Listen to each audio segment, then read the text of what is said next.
2025 has finally started, and as always, I like to give you the best 15 manga that I read the year previous and the 5 worst manga as well. By read, I mean manga that I've actually finished in the previous year, in 2024, regardless of if I started that year or the year prior or 10 years ago. The top 15 best manga that I finished reading in 2024. Now, this was a year where a lot of cool stuff ended. Some of them I read, some of them I did not. And one of them that I feel like I should mention before we start this list, as in it's not on neither, is Jujutsu Kaisen. Now, if you know me, if you've been a viewer of the channel for a while enough, or if you just talk with me, you know that I'm not the biggest fan of Jujutsu Kaisen. I don't like most of the characters. I really don't vibe with the way that the fights are portrayed. I really don't vibe with the way that the story itself is told. Not exactly the story that is being told, but the way that Gege writes it. It's not something that I really enjoy. And so it doesn't really get to be on the top 15. It doesn't really get to be even on top 20 manga that I've read this year. That said, I do have some respect for Jujutsu Kaisen. I do appreciate some of the stuff that Jujutsu Kaisen does. I do appreciate some of the characters. I do appreciate some of the moments. So it's not like I'm gonna name it one of the 5 worst manga that I've ever read either, or even that I read this year. So it's just in the middle of the pack, which I think it's fitting for Jujutsu Kaisen, having in mind how I feel about it. But I think some people may think that I dislike Jujutsu Kaisen actually even more than I do, and maybe they were expecting for it to be at the bottom or even number 1. That is definitely not the case. There's far worse manga to talk about, and if that's not the case, then what are those worst manga? Well, let's start. The bottom 5 is as normal, filled with Shonen Jump X titles. That is the case with number 5 and with number 4, but on number 5 it's none other than Dear Anemone. Now, Dear Anemone is probably the worst Shonen Jump title of the year so far, at least for me. The thing that stops it from being on number 4 really is the fact that it has, in my opinion, a pretty interesting premise, a pretty interesting idea. It does try to be a bit different from the Shonen Jump titles that I'm used to reading. It does things, it doesn't always feel like a Shonen Jump manga. Now, and that's the thing, that it can be good, but it can also be bad. And in the case of Dear Anemone, it definitely was on the verge of bad, more often than it was not. And I think it just fumbled the ideas, the unique ideas that it had. They were all really very badly executed. I think the characters were really boring. I think the story really didn't went anywhere in the... I forgot how many chapters it got. It got like 17, 18 chapters, I think. But I think the biggest problem really was the lack of focus the story had, and the main characters. Not really the main character, but the surrounding cast, where they really didn't feel like they were doing much. And you could almost forget that they were there. Like, they would be on the scene, on the spot where the action was happening, and I would forget them because they really weren't doing a lot. And because of that, Dear Anemone just fails overall. It is the U19, the first U19 in a while. And if you don't know what 19 is, it's a term for Shonen Jump X titles that get X before they reach chapter 19. And most of them, like, we were on a run, so to speak. There were some bad titles, but we were on a run on not having U19 titles for a while there. And then Dear Anemone comes along, and it makes sense. Like, it just, I don't know, but it has a good idea, and I would like to see the mangaka return with something maybe a little bit similar, maybe in the same vibes. Not Dear Anemone again, but the same vibes with a bit more experience under its belt, to make a good version of what the story could have been. But as it is, it's bad.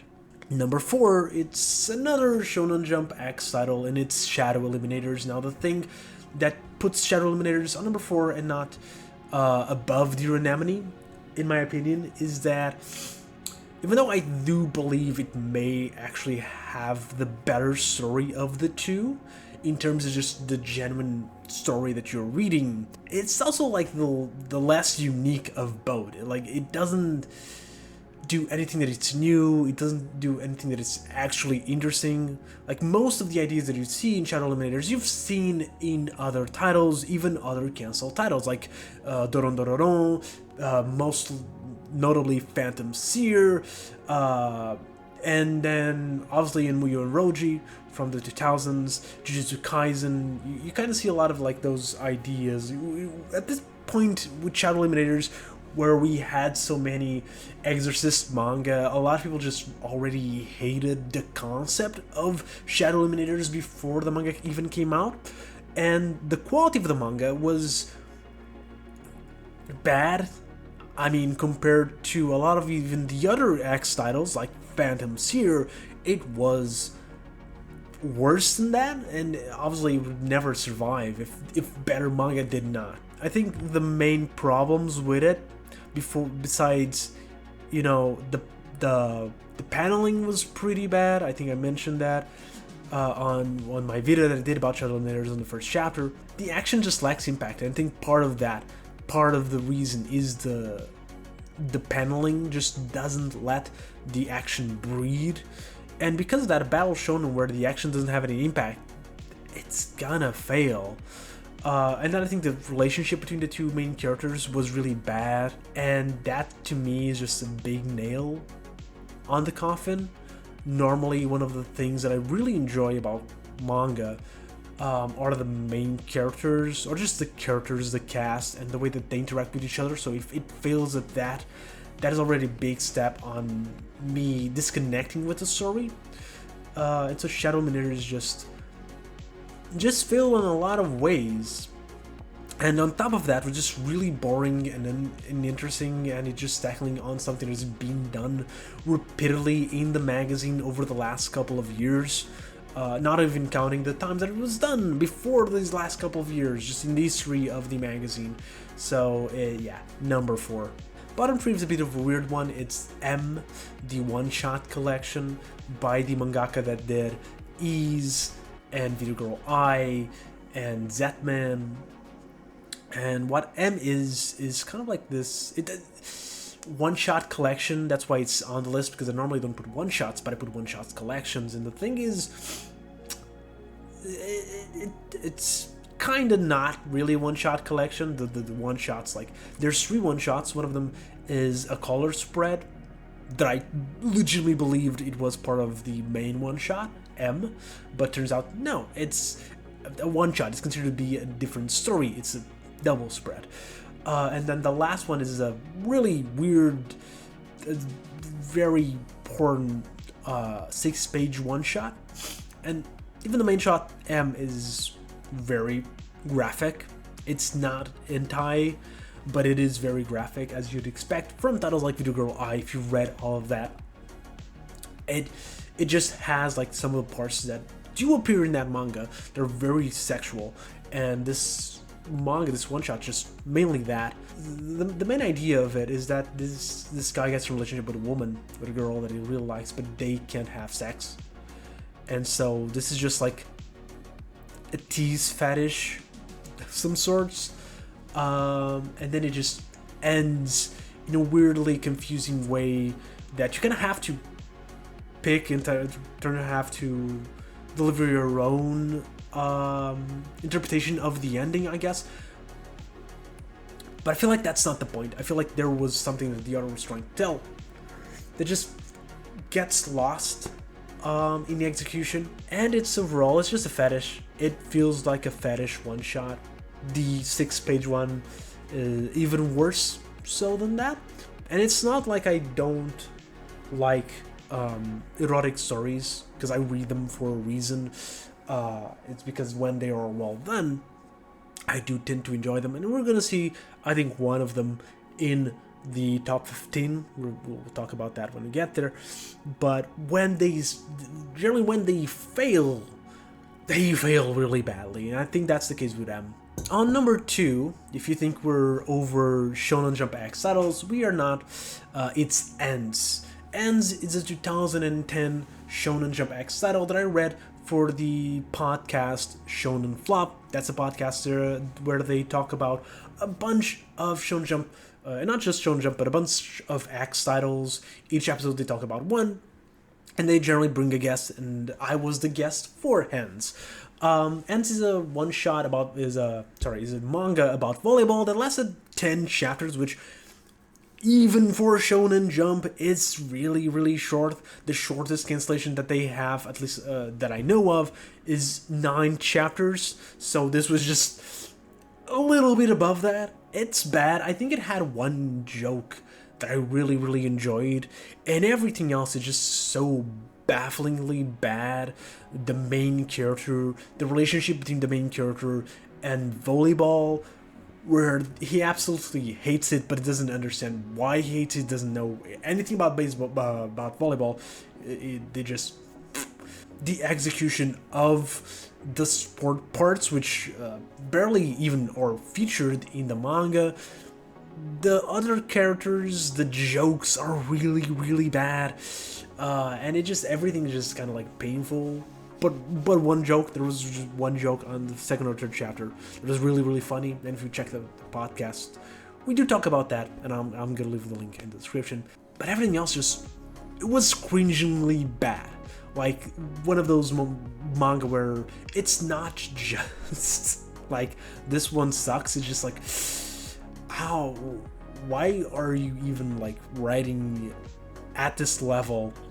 You know, in Shonen Jump, if your writing is like this, you should have kept this one on like a drawer. Kind of bad. So what's worse than that? Well, that Panda, which is in the Iroguro, again, erotic manga. That's you know, they're when they're bad, they're really bad. Iroguro, I think it's even worse in that aspect. Iroguro can tell stories that can be told in other genres, because it, by definition, is able to do things that other genres can't. Because if they do, well, they're Iroguro. They are shocking, they are offensive, and I don't mind that. I'm not someone who really cares about being offended by a fictional story. I'm more worried about what the person who wrote the story is trying to tell, if they're generally believing the things they're putting on paper or not. Now, the reason why I read that Panda was because I made a video talking about another manga from this mangaka, Waita Uziga, which was Utsuruboros. Utsuruboros is not Iroguro, but the rest of the stuff that he's written is. And in that video I mentioned I have not read anything other than Utsuruboros from him. But after I was in that video, I thought, well, why not? Let's check it out. Let's see what he can do with Iroguro. I normally don't like most of the Iroguro that I do read, but I thought, like, you know, if I like his other stuff, it might be interesting. And it was interesting for, I think, 2 chapters. And after that, it just became what Iroguro is normally at its worst, which is gore for the sake of gore. A naked woman being ripped apart for the sake of being shock and graphic and disgusting. Having a message there, normally they do have a message there, but failing to properly tell it because we are so focused on the story of just people being killed over and over again. And because it lost its point really early on, it just became like this mess of a manga for most of its run. It really fits the worst manga I've ever read this year, in a way that it was offensive, in ways that Ends wasn't, even though I think both of them were kind of on the same level of bad, for different reasons, but kind of the same level of bad. Now, ironically enough, starting our top 15 is the same mangaka. It's Utsuroboros by Waita Uziga, and I think he does a much better job here. While it's not perfect, and I'm gonna tell you right now, this list of manga, like this year was not the best year for me for manga. So even top 15 has a couple of ones where, you know, they're good. And Tsuruboros is good. It's not the first. It's like the second time I'm talking about it in the channel, but not really amazing, not really great, but it's good. I think it has a lot of really cool ideas. It has a lot of really well executed chapters in this compilation, this anthology. Some of them are graphic, some of them are gory, but they're really cool. They are really interesting. There are a couple of ones where they're not, but I think the duds are the vast minority of what this compilation gives. And I've talked about it before on the channel not that long ago, just a couple months ago. So go check that video if you want more in depth about Tsuruboros and a couple of other recommendations. But yeah, it was just, it's a lot more fun than Death Panda is, and it deserves number 15. Number 14 is the Josei Imitsu X Imitsu. This Josei fits a couple of other Josei style manga that I've read, more specifically things like Pink, Helter Skelter, Reverse Edge, which are all by the same mangaka, and Not All Girls Are Stupid, where, especially Not All Girls Are Stupid, I think fits very much with Imitsu X Imitsu, where it's this one-shot collection about the relationship between women and men. Not All Girls Are Stupid is very, again, I don't want to say against men, but it is about bad relationships with men, where Imitsu X Imitsu is different. I feel like it is a much more feel-good collection of stories. We'll still tackle the same topics as some of these, where it's about the woman's perception of herself, body dysphoria, insecurity problems, but while the other manga tackle things a little bit more dark. Imitsu X Imitsu stories normally end in a good note with them and their partners, their husbands, and whatever, being able to uplift each other, being able to see a better version of themselves, being able to gain that confidence back. It does portray guys as bad sometimes, but ones that really do love their women. And I think, to me, now Jose is not supposed to relate to me, but I think to me I did understand and did appreciate the fact that it was a little bit more complex in the relationships, even though I think ideal in ways where the others can be a bit more realistic, where not all guys are going to be like the guys in Imitsu X Imitsu. Not all relationships are going to be like the relationships in Imitsu X Imitsu, and I think Not All Girls Are Stupid is a good complement where it shows a different side of the same problems. I do like this one as a companion to that, and I recommend you guys checking both.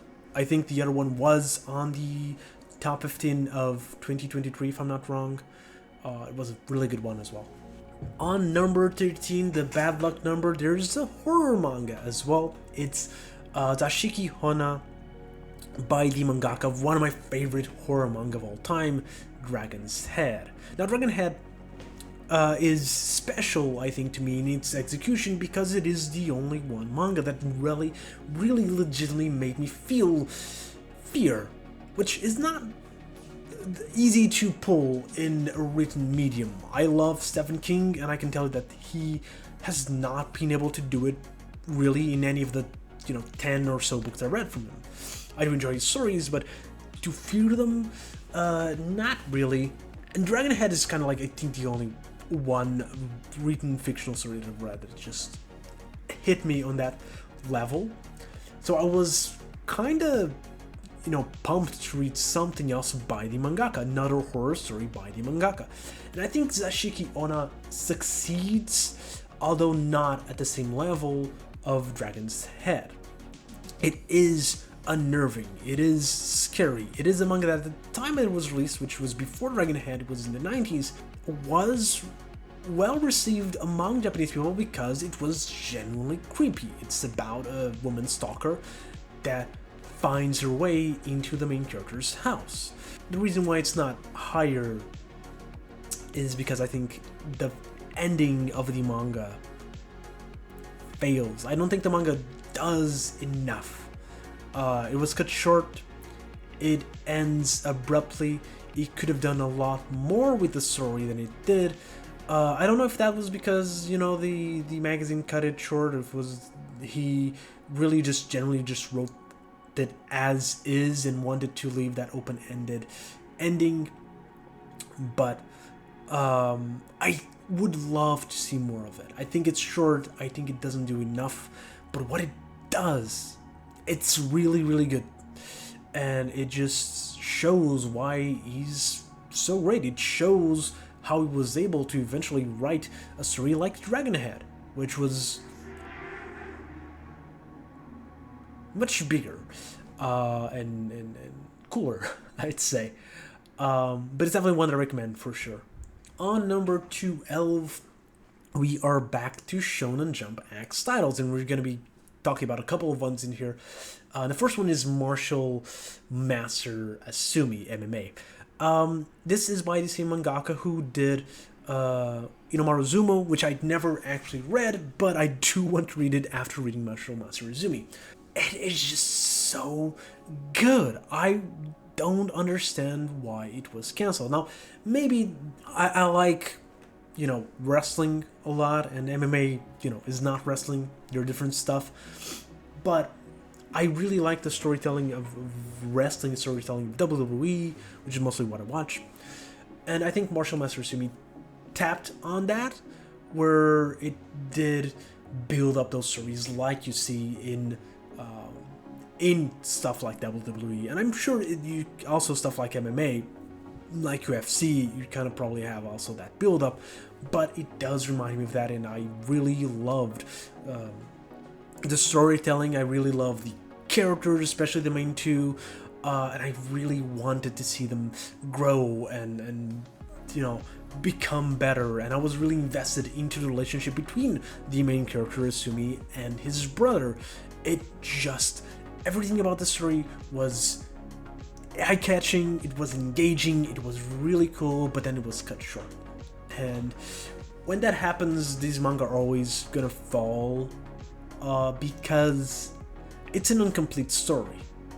You never get those payoffs to the things that they are building up. And that is why Martial Master Asumi and the next one are as low as they are. Because on number 11, we have Mama Yu. And I love that manga, especially when it started. I think I mentioned that it was the best chapter 1 I've read in a long time. It was another one of those manga where it's generally scary, the way that the end, that creature was portrayed. It genuinely felt threatening. Now the manga does stumble a lot in the mid to late parts of the manga, but I really enjoyed every single character introduced. I really enjoyed the concept of these alternate takes on the basic idea of the demon lord and the hero, which you've seen like a billion times. Mama Yu grabbed that and did it completely different from anything else that I had seen up to this point. It grabbed the idea of isekai and done it completely different from anything I had ever seen. It was generally something that was very unique, very different, using things that we are already so tired of. And I think that's probably the problem. I've seen a lot of people that saw the basic idea of Mama Yu and dismissed it as another isekai, as another of these demon lord stories, as another one of these fantasy stories, when it was really nothing like that. I'm not sure if it was that, if it was the mess in the middle, if it was something else that eventually got it cancelled, but I was really sad. And I really liked the final villain as well. I really liked the main villain of Mama Yu. His design was a bit bad, I understand that, but him as a character, I really did dug. And I'm really sad that it was, cancelled the way that it was. On number 10 is probably a very hot take. That is none other than Tokyo Revengers. Now, I think a lot of people hate Tokyo Revengers, especially because of the way that the manga ended. And I'm gonna tell you right now, yes, that is true. The manga ended very badly. The last 70 chapter stretch was really bad, which, you know, is more than a year-long bad run, which is, you know, especially being the final one, and in a manga that was ongoing till relatively recently, you're gonna remember that. And you're gonna see a lot of people like talking about that, about how it ended and about it was in the final arc. But the manga up to that point was legitimately good. It could have been top 2 of this year's read, like top 3, top 2 of this year's read for sure. And then, you know, that last block knocked it a couple spots. For the majority of Tokuru's Revenger's run, it was a really great manga. I love time traveling stories. I always did.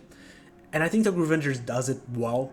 And the delinquent element to the manga was really cool. Seeing him climb up the ranks, seeing all these characters in, you know, their younger phases and their older phases, and seeing the universe change with its actions. And every time he went back to the future, it was a different thing.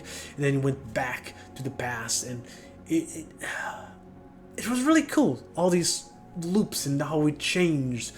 The characters were amazing.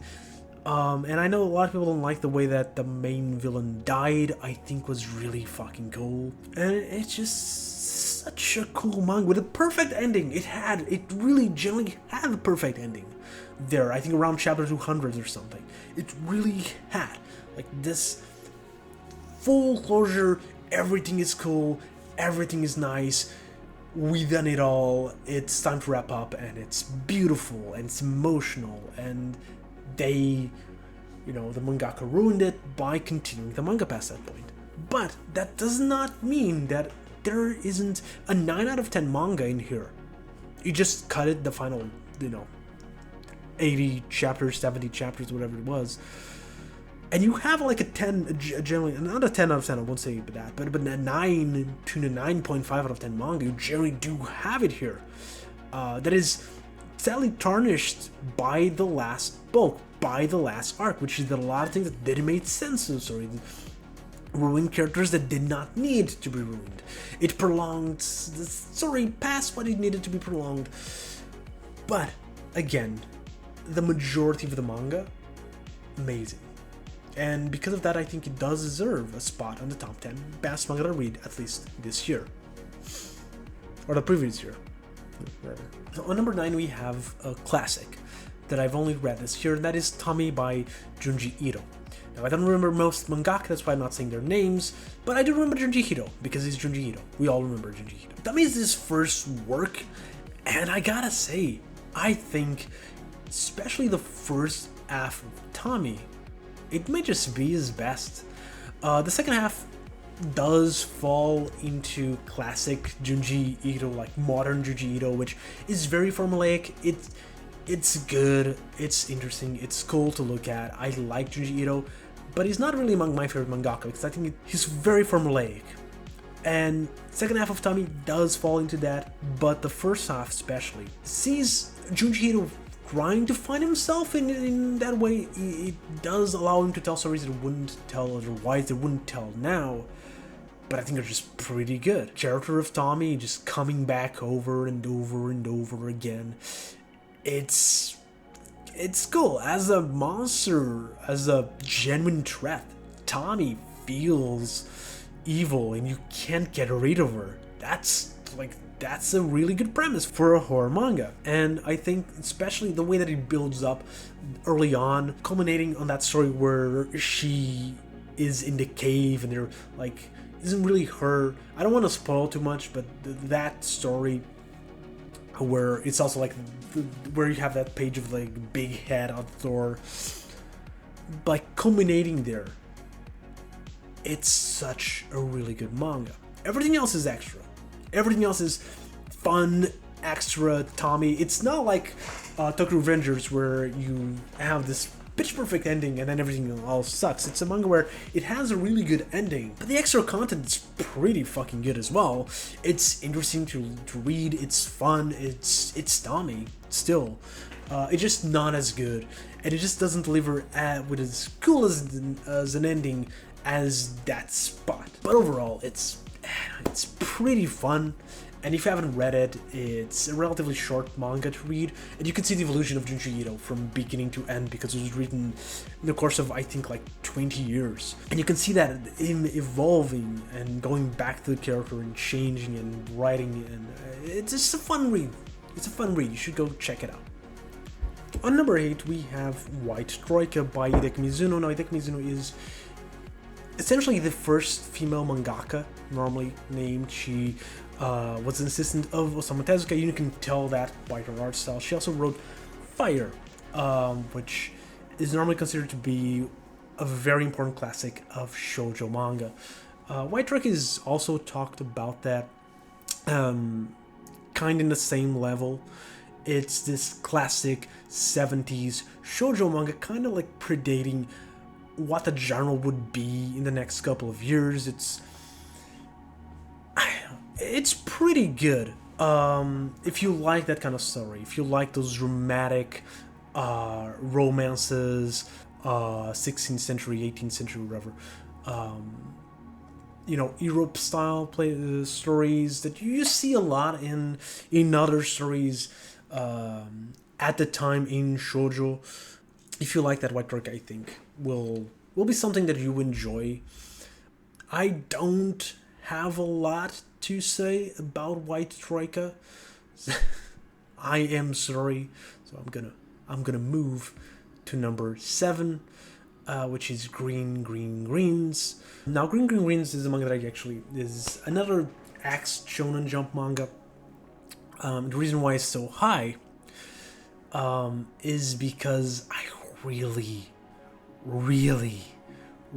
loved the story of this character, the story of the main character. I made a video on it. I made a video talking about how I related to it.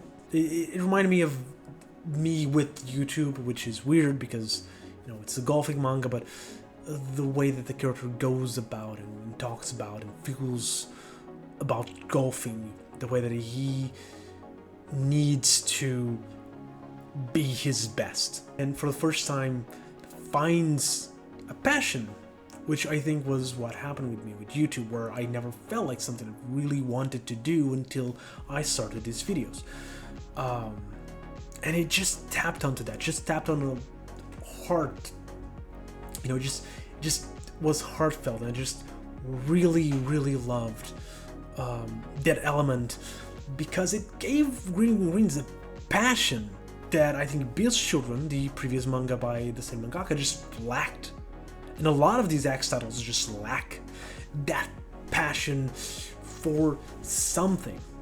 And it really was reflected in Green Greens, and I think as the main character loved golf, I think the mangaka loved manga, and you can see that in this story, and you can't help but feel inspired to continue to do the things that you love, even if you're failing, which, let's be fucking honest, I kinda am. When it comes to like the videos that perform worse and worse, and this one is probably gonna do the same. But watching that gave me new inspiration to not give up, to continue even if they do fail, to just continue to do and learn and be better.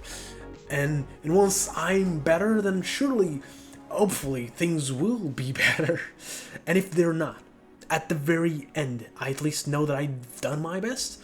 And that is something that Green Greens, it's not a lesson that I didn't knew, that other titles, other stories don't teach. But Green Greens did it in such a raw, you know, manga. It's such a raw storytelling.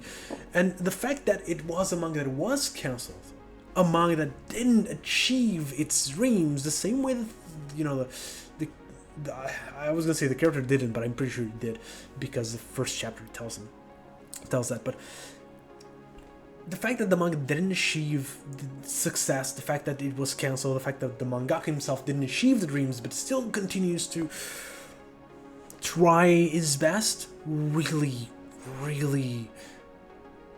touches me. And that's why it's so high.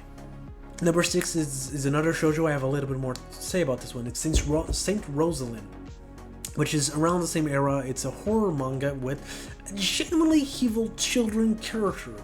A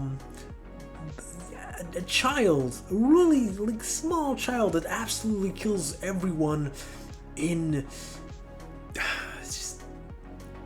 It's great. Because she is innocent in some ways, and it's that innocence that makes her so vile. The fact that she doesn't feel malice in the things that she does, in the way that she's selfishly only thinking about her, but in a way where kids are. Kids normally don't have the compassion to think about other people above them. And Rosalind just does that on another level, and it's fun. It's a really good horror manga. It is, again, it fits the rest of the shoujo manga of the era, 16th century Europe or 17th century Europe. Really dramatic, princesses and you know, this political discourse, which you see a lot in White Troika as well. But it's about an evil little children that wants to murder everyone. It's fun, and it's something that I wanted to read for a while, and I think it got translated completely this year, or the 2024. So if you haven't read it, please go check it out. It's so good. On number 5, it's Dance Till Tomorrow, or Asate Dance, which is by Naoki Yamamoto.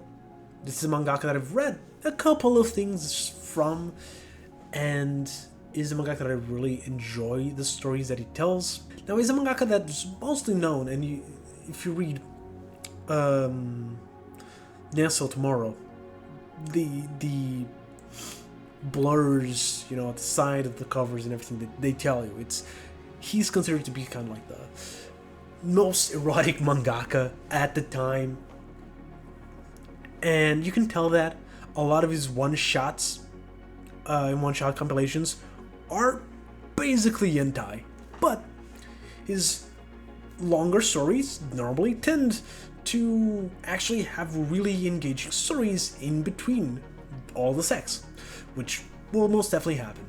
And Dance Till Tomorrow is nothing but that. It's a story where if you don't want a bunch of sex happening, you're probably gonna have to skip it. But it's an interesting one. Now, what I've read from him before was one Arigato, which is one of the darkest manga that I've ever read. It tackles topics that I don't think a lot of people are gonna be able to handle, in ways that I don't think a lot of people are gonna be able to handle. And then we have Believers, which is this really weird, stupid manga that is strange and confusing and interesting and very, very sexual. So I was kind of expecting, you know, a mix of that from Dance Till Tomorrow, and what I got was something completely different. While there is that element of mystery when it comes to Dance Till Tomorrow in the very, very early stages, with the fact that this is a guy who just got a giant inerrance and he wakes up the next day hungover and with a woman completely naked by his side, and the great bulk of the early parts of this manga is about trying to figure out who this girl that keeps returning and coming back is. And once that is solved, the rest of the manga is mostly about the relationship. And what I like about this manga is that it reads... It's a rom-com, and I love rom-coms. And it just hits all the, you know, notes. It's a solid, pretty good rom-com. It doesn't do anything that is very out there. And it's just a fun read. It is just a fun read. A lot of people compare it to My Sony Koku. I see in ways where I think My Sony Koku is just part of pretty much every rom-com after it. So obviously that has inspired Asate Dance. But I don't know. In My Sony Koku is better. It is, but Um, this also is just fun. The relationship between the two characters is very engaging, especially because the main character really does not want anything to do with the female lead. But she just keeps coming back over and over and over again. It is weak, like he is very weak. She just conquers him with sex appeal, and then the next day is like, I shouldn't have done that, and it just happens again. And it's very different from everything else I read from Naoki Yamamoto, where, you know, they tend to be weirder, stranger, darker series. This one just, I mean, just solid. It's just solid. Number 4. You're all gonna hate me for this. You are. Especially for what I did with Jujutsu Kaisen, which was not putting it on any list. My Hero Academia. I know a lot of people don't like the ending. I do. I think there are a couple of things that should have been done better, especially when it comes to Shigaraki, because I think Shigaraki is one of my favorite villains of all time, and I think he should have gotten a better ending. And that is the one thing that really pisses me off about the ending. There are other things that people complain that I just don't get. You know, I think especially the villains, most of them got a decent ending. I think Toga got one. I think I forgot his name, the reptile one. Spinner got a really cool one. Todoroki's brother got a really cool one. I think Alpha 1 kinda got a decent ending as well. It's just Shigaraki that really deserved something better. And I like the direction that the manga was with him. I just think it could have done a little bit more impactful.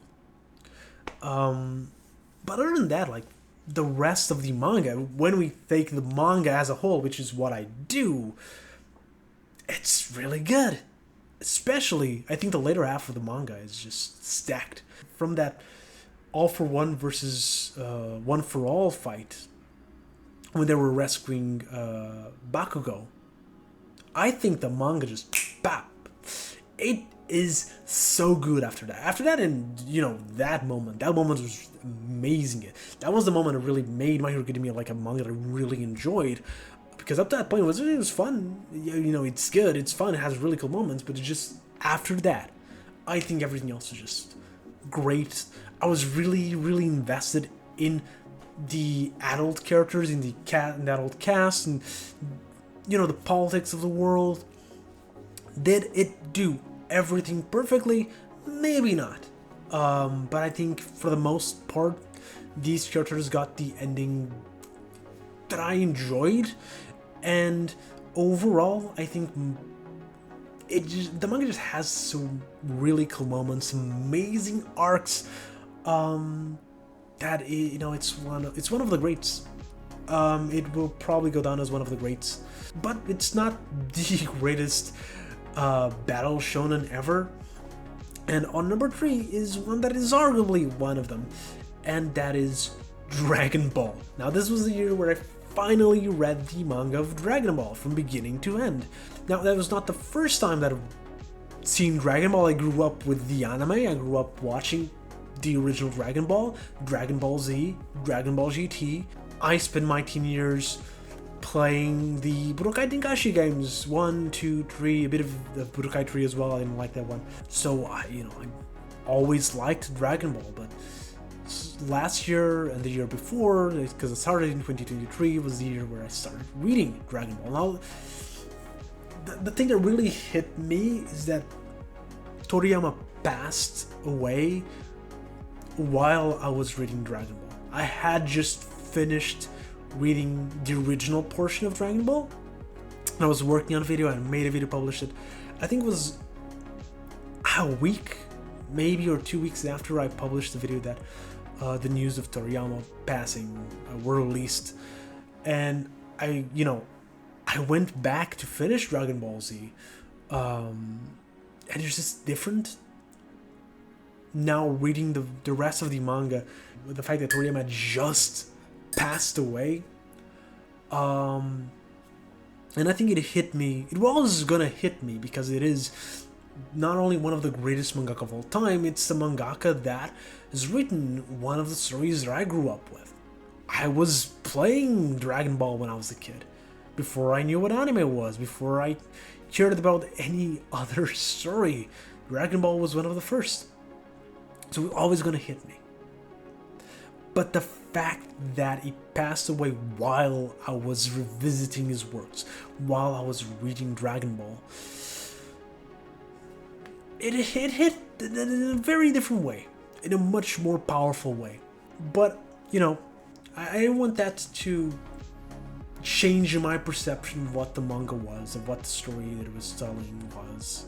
And while I do believe Dragon Ball is one of the greatest battle shonens I've ever read, it's not the best manga I've ever read. And I had to like consciously like think about that. Despite everything, I'm judging the product. I'm judging the manga as a manga. I didn't want not to put Dragon Ball #1 to be an insult to Toriyama. But you know, there are things about Dragon Ball that I don't vibe with, like the Buu saga. It's fun. There's a lot of messy stuff there. Beginning of the Cell saga, there's a lot of messy stuff there. The character of Goku was a huge disappointment upon reading.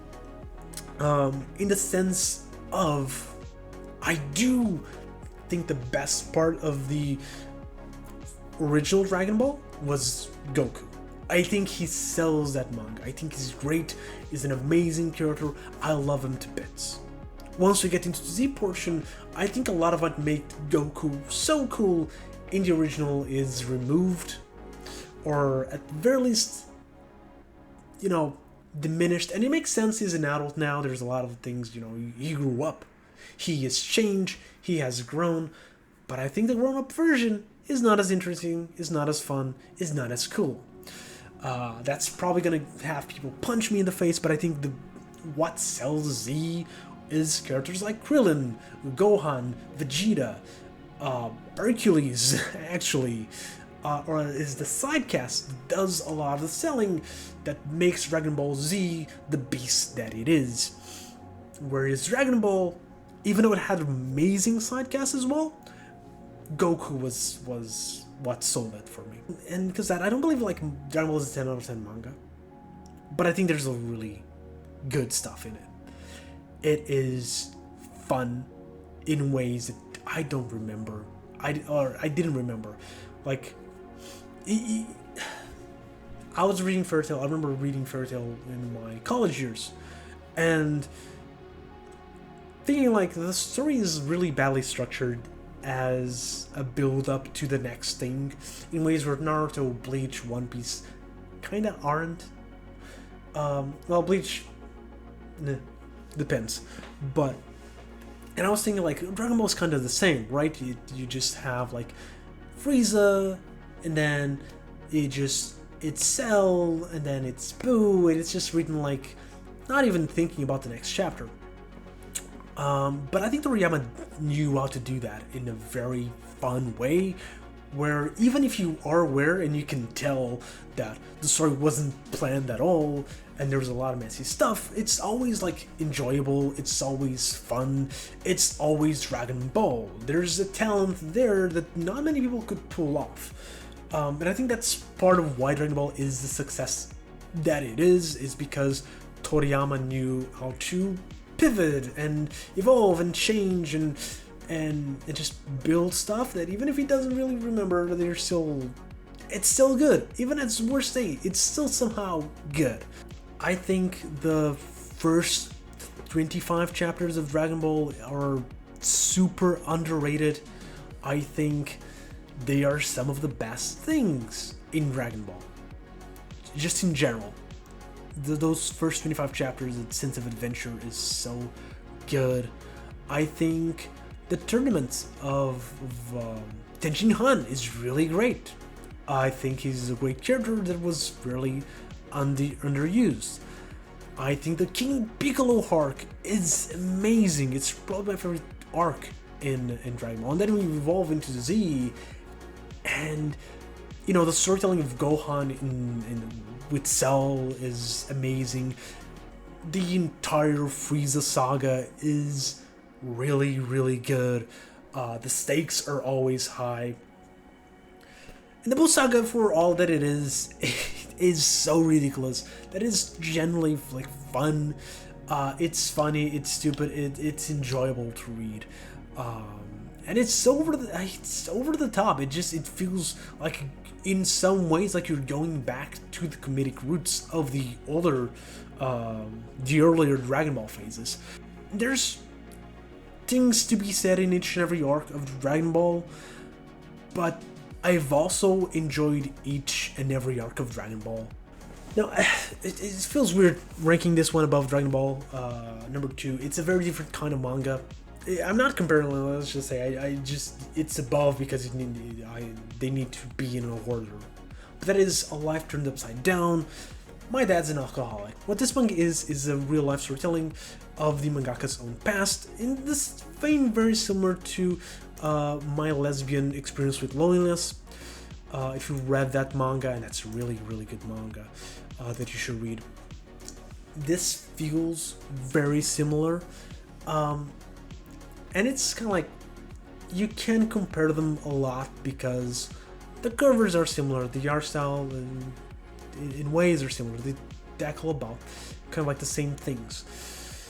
But it's always weird ranking these kind of manga because they are actual stories that these people, like traumatic events these people have gone through and are now, putting into paper and sharing.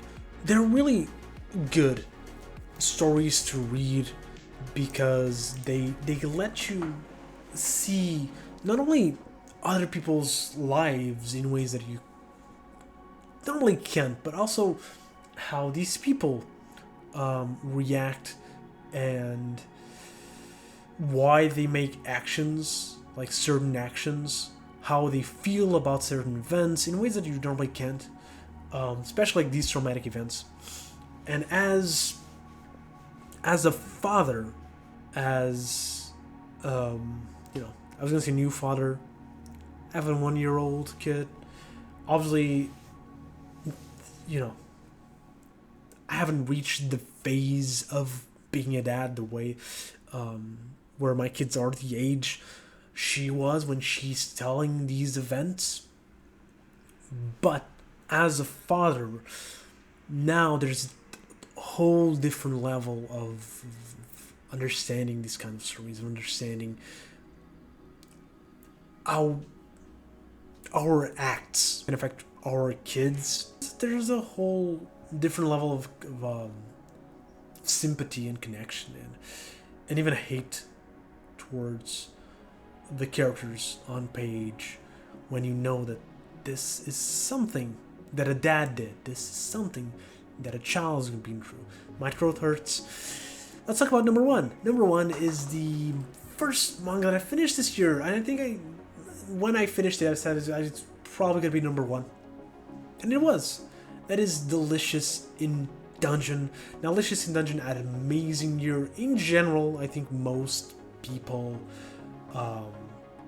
loved it. The anime came out, the manga ended, I think 2023, if I'm not wrong, and it just exploded in popularity, and it deserves it.